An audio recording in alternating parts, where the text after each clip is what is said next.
by Herman Melville, chapters 33 to 35. Chapter 33. The Speck-Cinder.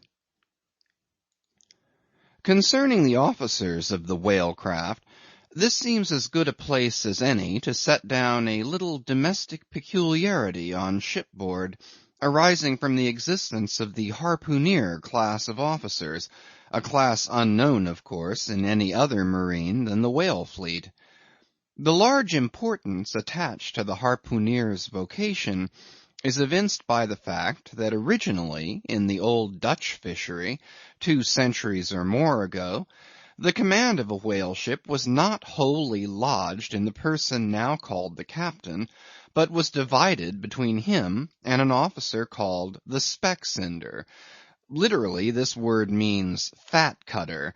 Usage, however, in time made it equivalent to chief harpooneer. In those days, the captain's authority was restricted to the navigation and general management of the vessel, while over the whale-hunting department and all its concerns, the Speck-Cinder or chief harpooneer reigned supreme. In the British Greenland fishery, under the corrupted title of Specksioneer, this old Dutch official is still retained, but his former dignity is sadly abridged. At present he ranks simply as senior harpooneer, and as such is but one of the captain's more inferior subalterns. Nevertheless, as upon good conduct of the harpooneers the success of a whaling voyage largely depends, and since in the American fishery he is not only an important officer in the boat, but under certain circumstances, night watches on a whaling ground, the command of the ship's deck is also his, therefore the grand political maxim of the sea demands that he should nominally live apart from the men before the mast, and be in some way distinguished as their professional superior, though always by them familiarly regarded as their social equal. Now the grand distinction drawn between officer and man at sea is this: the first lives aft, the last forward. Hence, in whale ships and merchantmen alike, the mates have their quarters with the captain, and so too, in most of the American whalers, the harpooneers are lodged in the after part of the ship. That is to say, they take their meals in the captain's cabin, and sleep in a place indirectly communicating with it. Though the long period of a southern whaling voyage, by far the longest of all voyages now or ever made by man, the peculiar perils of it, and the community of interest prevailing among a company, all of whom, high or low, depend for their profits, not upon fixed wages, but upon their common luck, together with their common vigilance, intrepidity, and hard work, though all these things do, in some cases, tend to beget a less rigorous discipline than in merchantmen generally, yet never mind how much like an old Mesopotamian family these whalemen may, in some primitive instances, live together. For all that, the punctilious externals, at least, of the quarter-deck are seldom materially relaxed, and in no instance done away. Indeed, many are the Nantucket ships in which you will see the skipper parading his quarter-deck with an elated grandeur not surpassed in any military navy, nay, extorting almost as much outward homage as if he wore the imperial purple, not the shabbiest of pilot cloth. And though of all men the moody captain of the Pequod was the least given to that sort of shallowest assumption, and though the only homage he ever exacted was implicit, instantaneous obedience, though he required no man to remove the shoes from his feet ere stepping upon the quarter-deck, and though there were times when, owing to peculiar circumstances connected with events hereafter to be detailed, he addressed them in unusual terms, whether of condescension or in terrorem or otherwise, yet even Captain Ahab was by no means unobservant of the paramount forms and usages of the sea. Nor, perhaps, will it fail to be eventually perceived that behind those forms and usages, as it were, he sometimes masked himself incidentally making use of them for other and more private ends than they were legitimately intended to subserve. That certain sultanism of his brain, which had otherwise in good degree remained unmanifested, through those forms that same sultanism became incarnate in an irresistible dictatorship. For be a man's intellectual superiority what it will, it can never assume the practical available supremacy over other men without the aid of some sort of external arts and entrenchments, always in themselves more or less paltry and base. This it is that forever keeps God's true princes of the empire from the world's hustings, and leaves the highest honors that this air can give to those men who become famous more through their infinite inferiority to the choice hidden handful of the divine inert, than through their undoubted superiority over the dead level of the mass. Such large virtue lurks in these small things when extreme political superstitions invest them, that in some royal instances even to idiot imbecility they have imparted potency. But when, as in the case of Nicholas the Tsar, the ringed crown of geographical empire encircles an imperial brain, then the plebeian herds crouch abased before the tremendous centralization, nor will the tragic dramatist who would depict moral indomitableness in its fullest sweep and direct swing ever forget a hint incidentally so important in his art as the one now alluded to. But Ahab, my captain, still moves before me in all his Nantucket grimness and shagginess, and in this episode touching emperors and kings, I must not conceal that I have only to do with a poor old whale hunter like him. And therefore all outward majestical trappings and housings are denied me. O Ahab, what shall be grand in thee, it must needs be plucked at from the skies, and dived for in the deep, and featured in the unbodied air. Chapter 34. The Cabin Table. It is noon, and Doughboy the steward, thrusting his pale loaf-of-bread face from the cabin scuttle, announces dinner to his lord and master, who, sitting in the lee quarter-boat, has just been taking an observation of the sun, and is now mutely reckoning the latitude on the smooth medallion-shaped tablet reserved for that daily purpose on the upper part of his ivory leg. From his complete inattention to the tidings, you would think that moody Ahab had not heard his menial.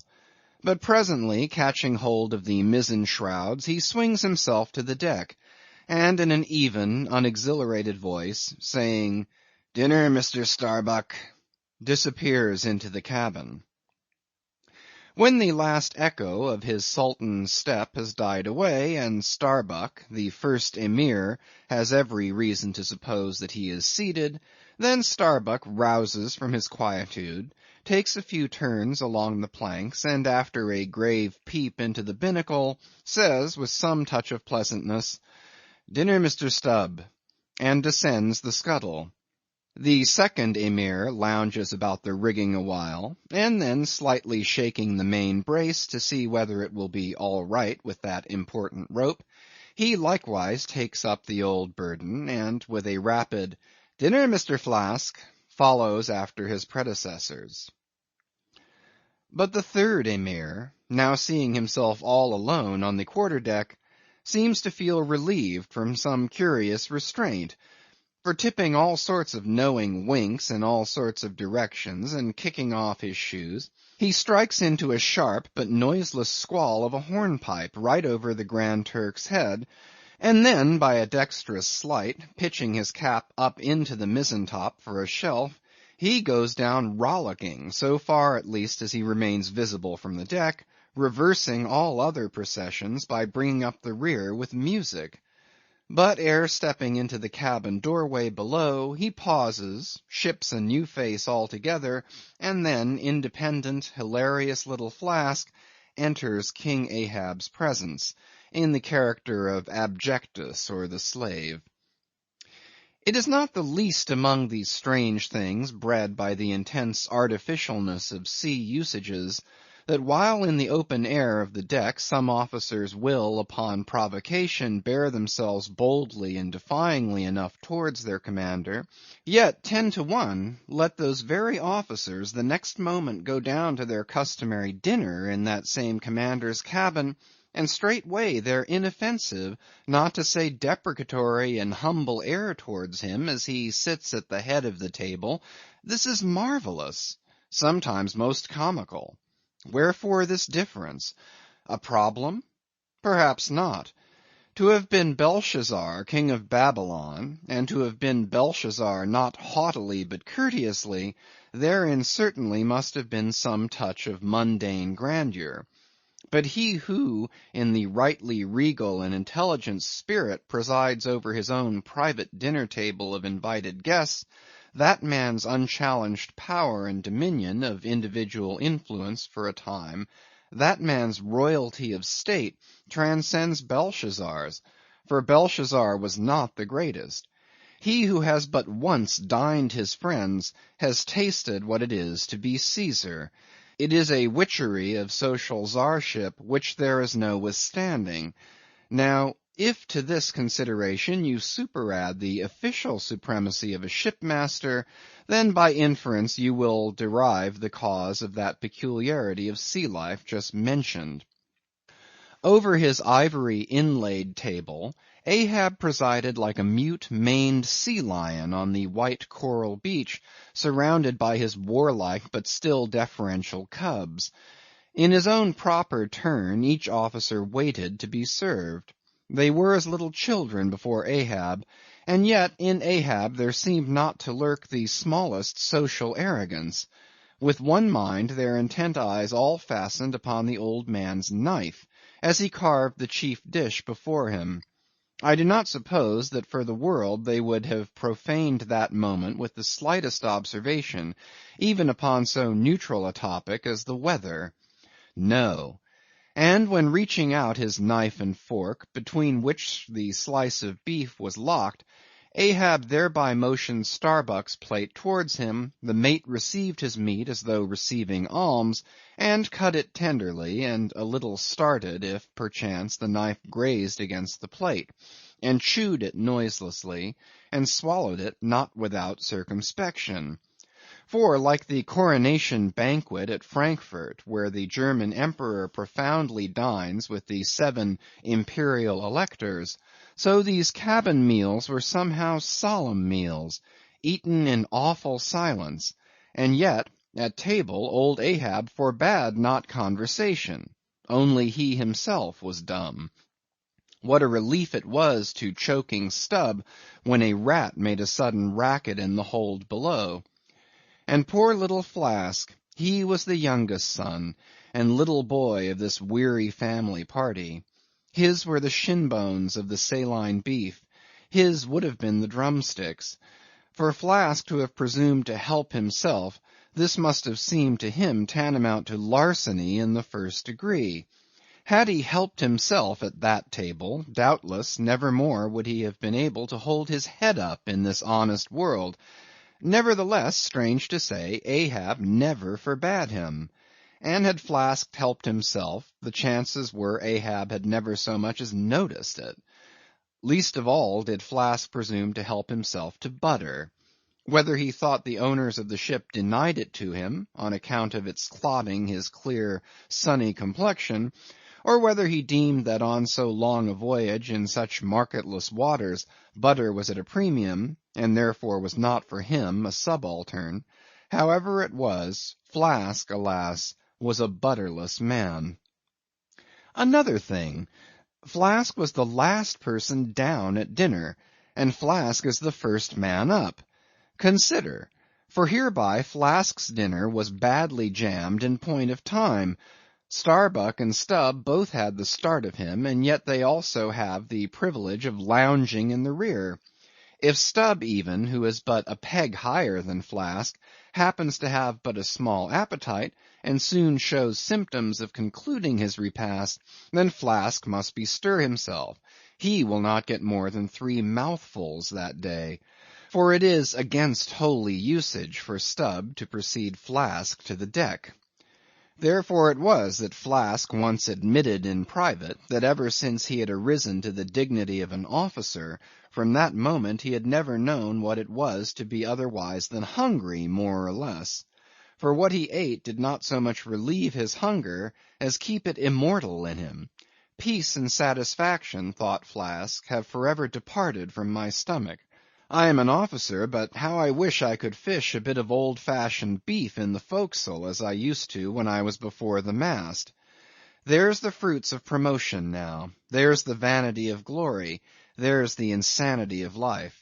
Besides, if it were so that any mere sailor of the Pequod had a grudge against Flask, in Flask's official capacity, all that sailor had to do in order to obtain ample vengeance was to go aft at dinner time and get a peep at Flask through the cabin skylight, sitting silly and dumbfounded before awful Ahab.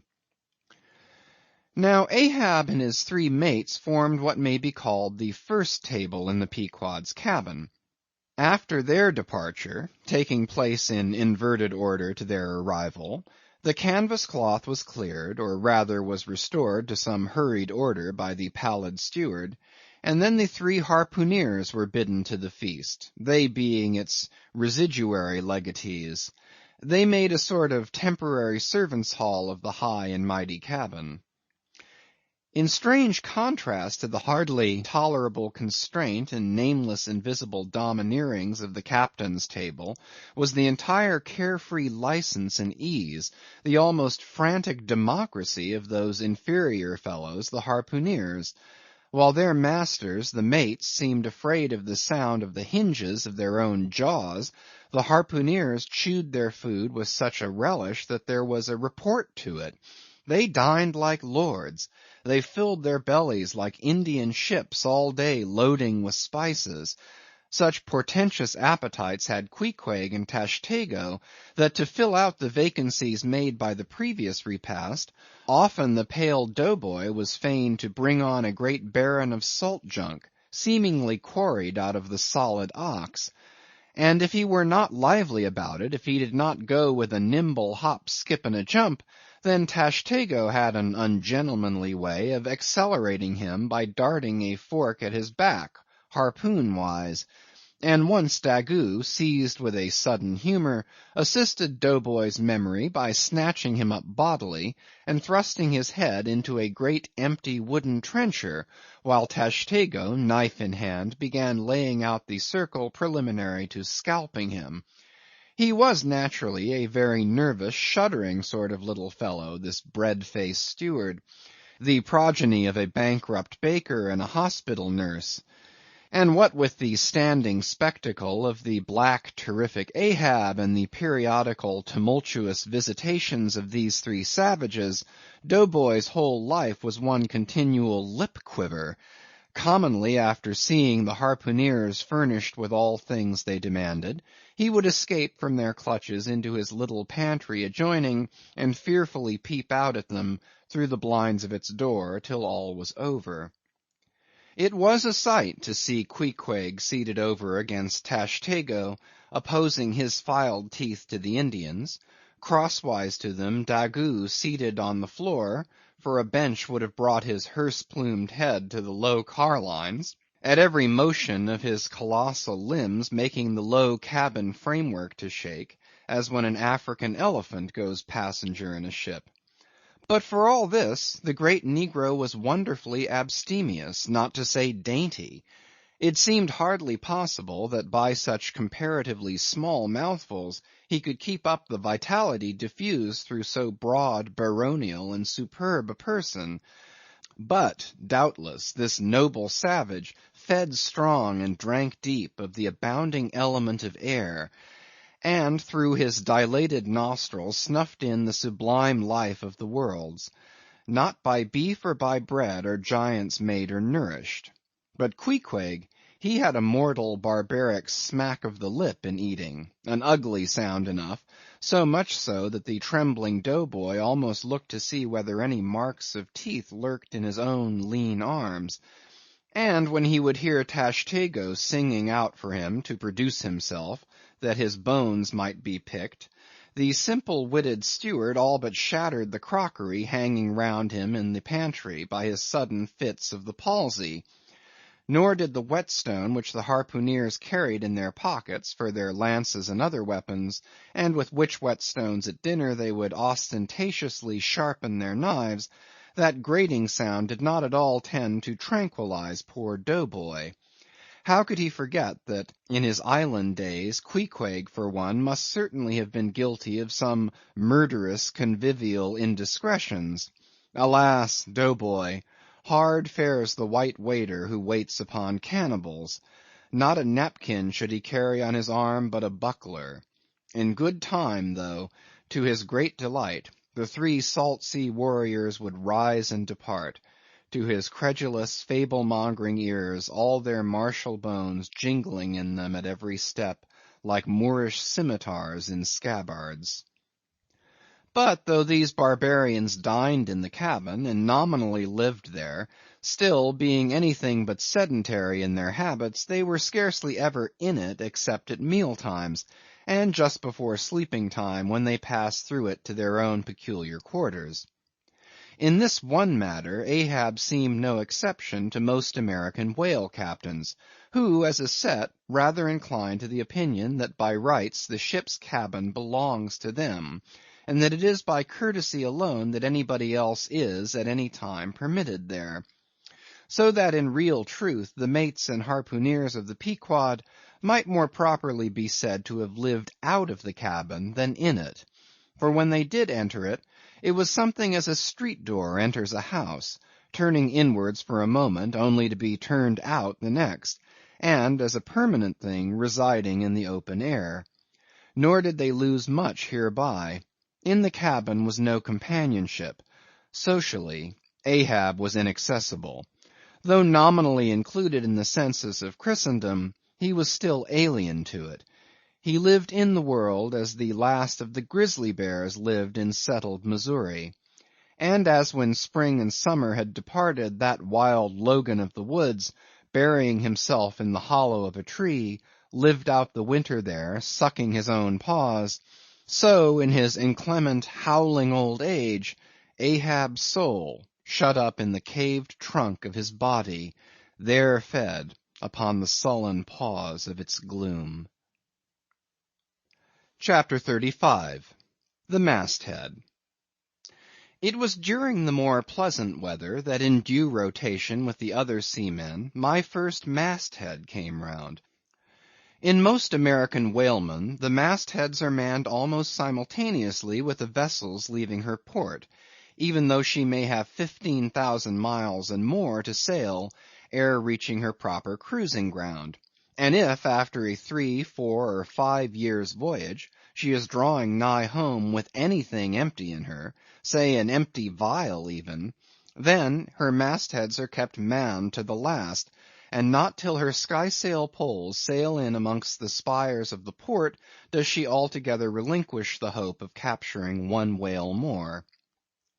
Now, as this business of standing mastheads, ashore or afloat, is a very ancient and interesting one, let us in some measure expatiate here. I take it that the earliest standers of mastheads were the old Egyptians, because in all my researches I find none prior to them.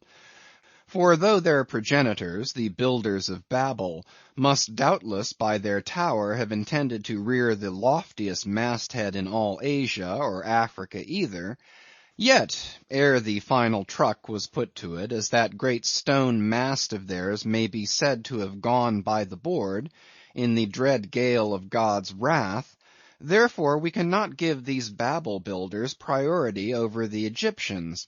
And that the Egyptians were a nation of masthead standers is an assertion based upon the general belief among archaeologists that the first pyramids were founded for astronomical purposes, a theory singularly supported by the peculiar stair-like formation of all four sides of those edifices, whereby, with prodigious long upliftings of their legs, those old astronomers were wont to mount to the apex, and sing out for new stars, even as the lookouts of a modern ship sing out for a sail, or a whale just bearing in sight. In St. Stylites, the famous Christian hermit of old times, who built him a lofty stone pillar in the desert, and spent the whole latter portion of his life on its summit, hoisting his food from the ground with a tackle, in him we have a remarkable instance of a dauntless stander of mastheads, who was not to be driven from his place by fogs or frosts, rain, hail, or sleet, but valiantly facing everything out to the last, literally died at his post. Of modern standers of mastheads we have but a lifeless set, mere stone, iron, and bronze men, who, though well capable of facing out a stiff gale, are entirely incompetent to the business of singing out upon discovering any strange sight. There is Napoleon, who, upon the top of the column of Vendôme, stands with arms folded, some 150 feet in the air, careless now who rules the decks below, whether Louis Philippe, Louis Blanc, or Louis the Devil. Great Washington, too, stands high aloft on his towering mainmast in Baltimore, and like one of Hercules' pillars, his column marks that point of human grandeur beyond which few mortals will go. Admiral Nelson also, on a capstan of gun-metal, stands his masthead in Trafalgar Square, and ever, when most obscured by that London smoke, token is yet given that a hidden hero is there. For where there is smoke there must be fire. But neither great Washington, nor Napoleon, nor Nelson will answer a single hail from below, however madly invoked to befriend by their counsels the distracted decks upon which they gaze. However it may be surmised that their spirits penetrate through the thick haze of the future, and descry what shoals and what rocks must be shunned. It may seem unwarrantable to couple in any respect the masthead standers of the land with those of the sea, but that in truth it is not so, is plainly evinced by an item for which Obed Macy, the sole historian of Nantucket, stands accountable. The worthy Obed tells us that in the early times of the whale fishery, ere ships were regularly launched in pursuit of the game, the people of that island erected lofty spars along the sea coast, to which the lookouts ascended by means of nailed cleats, something as fowls go upstairs in a hen house. A few years ago this same plan was adopted by the bay whalemen of New Zealand, who, upon descrying the game, gave notice to the ready-manned boats nigh the beach. But this custom is now become obsolete. Turn we then to the one proper masthead, that of a whale ship at sea. The three mastheads are kept manned from sunrise to sunset, the seamen taking their regular turns, as at the helm, and relieving each other every 2 hours. In the serene weather of the tropics it is exceedingly pleasant, the masthead; nay, to a dreamy, meditative man it is delightful. There you stand, 100 feet above the silent decks, striding along the deep, as if the masts were gigantic stilts, while beneath you, and between your legs, as it were, swim the hugest monsters of the sea, even as ships once sailed between the boots of the famous Colossus at Old Rhodes. There you stand, lost in the infinite series of the sea, with nothing ruffled but the waves. The tranced ship indolently rolls, the drowsy trade winds blow, everything resolves you into a languor. For the most part, in this tropic whaling life, the sublime uneventfulness invests you. You hear no news, read no gazettes, extras with startling accounts of commonplaces never delude you into unnecessary excitements. You hear of no domestic afflictions, bankrupt securities, fall of stocks, are never troubled with the thought of what you shall have for dinner, for all your meals for 3 years and more are snugly stowed in casks, and your bill of fare is immutable. In one of those southern whalemen, on a long 3 or 4 years' voyage, as often happens, the sum of the various hours you spend at the masthead would amount to several entire months. And it is much to be deplored that the place to which you devote so considerable a portion of the whole term of your natural life should be so sadly destitute of anything approaching to a cozy inhabitiveness, or adapted to breed a comfortable localness of feeling, such as pertains to a bed, a hammock, a hearse, a sentry box, a pulpit, a coach, or any other of those small and snug contrivances in which men temporarily isolate themselves. Your most usual point of perch is the head of the t'gallant mast, where you stand upon two thin parallel sticks, almost peculiar to whalemen, called the t'gallant cross trees. Here, tossed about by the sea, the beginner feels about as cozy as he would standing on a bull's horns. To be sure, in cold weather you may carry your house aloft with you in the shape of a watch-coat, but properly speaking, the thickest watch-coat is no more of a house than the unclad body. For as the soul is glued inside of its fleshy tabernacle, and cannot freely move about in it, nor even move out of it without running great risk of perishing, like an ignorant pilgrim crossing the snowy Alps in winter, so a watch-coat is not so much of a house as it is a mere envelope, or additional skin encasing you. You cannot put a shelf or chest of drawers in your body, and no more can you make a convenient closet of your watch-coat.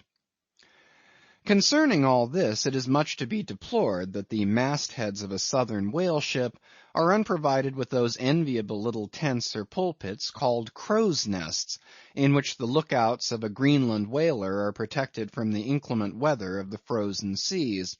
In the fireside narrative of Captain Sleet, entitled A Voyage Among the Icebergs in Quest of the Greenland Whale, and incidentally for the rediscovery of the lost Icelandic colonies of old Greenland, in this admirable volume, all standers of mastheads are furnished with a charmingly circumstantial account of the then recently invented crow's nest of the Glacier, which was the name of Captain Sleet's good craft. He called it the Sleet's crow's nest in honor of himself, he being the original inventor and patentee, and free from all ridiculous false delicacy, and holding that if we call our own children after our own names, we fathers being the original inventors and patentees, so likewise we should denominate after ourselves any other apparatus we may beget. In shape, the Sleet's crow's nest is something like a large tierce or pipe. It is open above, however, where it is furnished with a movable side screen to keep to windward of your head in a hard gale. Being fixed on the summit of the mast, you ascend into it through a little trap hatch in the bottom. On the after side, or the side next to the stern of the ship, is a comfortable seat with a locker underneath for umbrellas, comforters, and coats. In front is a leather rack in which to keep your speaking trumpet, pipe, telescope, and other nautical conveniences. When Captain Sleet in person stood his masthead in this crow's nest of his, he tells us that he always had a rifle with him, also fixed in the rack, together with a powder flask and shot, for the purpose of popping off the stray narwhales or vagrant sea unicorns infesting those waters, for you cannot successfully shoot at them from the deck owing to the resistance of the water, but to shoot down upon them is a very different thing. Now it was plainly a labor of love for Captain Sleet to describe, as he does, all the little detailed conveniences of his crow's nest, but though he so enlarges upon many of these, and though he treats us to a very scientific account of his experiments in this crow's nest, with a small compass he kept there for the purpose of counteracting the errors resulting from what is called the local attraction of all binnacle magnets, an error ascribable to the horizontal vicinity of the iron in the ship's planks, and in the Glacier's case, perhaps, to there having been so many broken-down blacksmiths among her crew, I say that though the captain is very discreet and scientific here, Yet for all his learned binnacle deviations, azimuth compass observations, and approximate errors, he knows very well, Captain Sleet, that he was not so much immersed in those profound magnetic meditations as to fail being attracted occasionally towards that well-replenished little case bottle so nicely tucked in on one side of his crow's nest within easy reach of his hand. Though upon the whole I greatly admire and even love the brave, the honest, and learned captain, yet I take it very ill of him that he should so utterly ignore that case bottle, seeing what a faithful friend and comforter it must have been, while with mittened fingers and hooded head he was studying the mathematics aloft there in that bird's nest within 3 or 4 perches of the pole. But if we southern whale fishers are not so snugly housed aloft as Captain Sleet and his Greenlandmen were, yet that disadvantage is greatly counterbalanced by the widely contrasting serenity of those seductive seas in which we south fishers mostly float.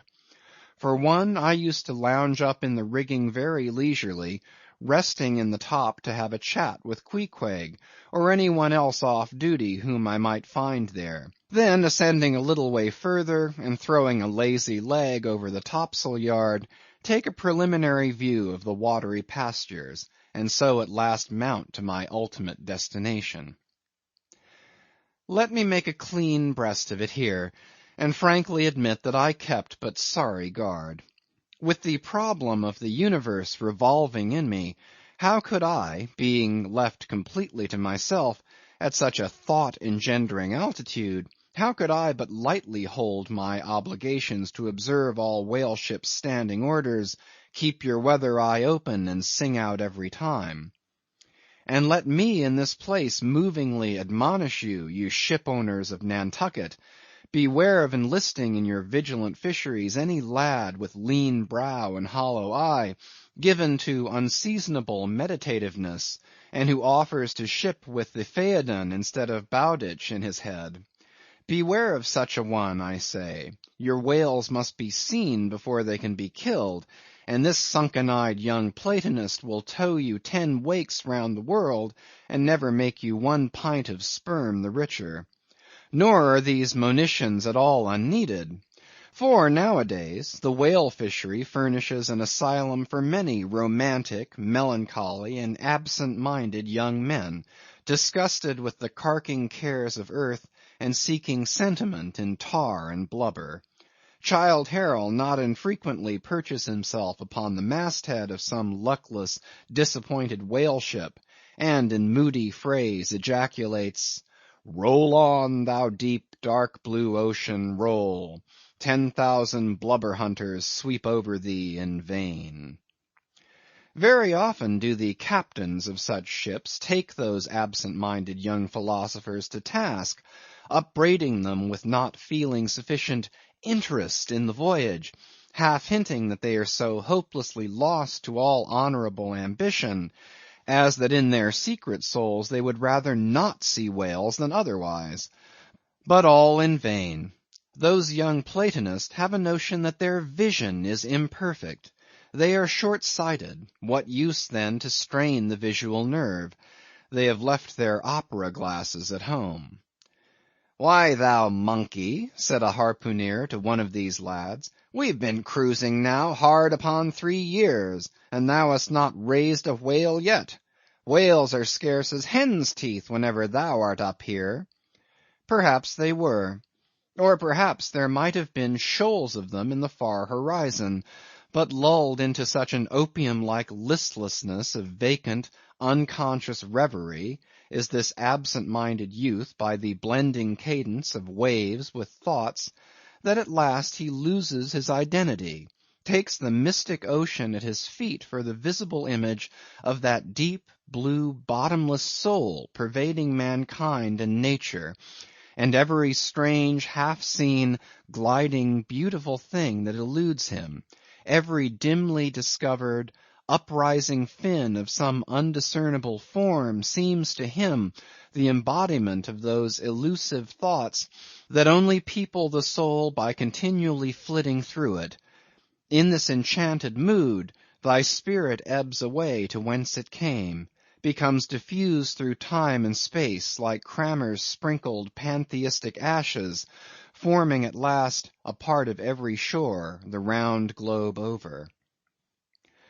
There is no life in thee now except that rocking life imparted by a gently rolling ship, by her borrowed from the sea, by the sea from the inscrutable tides of God. But while this sleep, this dream is on you, move your foot or hand an inch, slip your hold at all, and your identity comes back in horror. Over Descartian vortices you hover, and perhaps at midday, in the fairest weather, with one half-throttled shriek you drop through that transparent air into the summer sea, no more to rise forever. Heed it well, ye pantheists. End of chapters 33 to 35.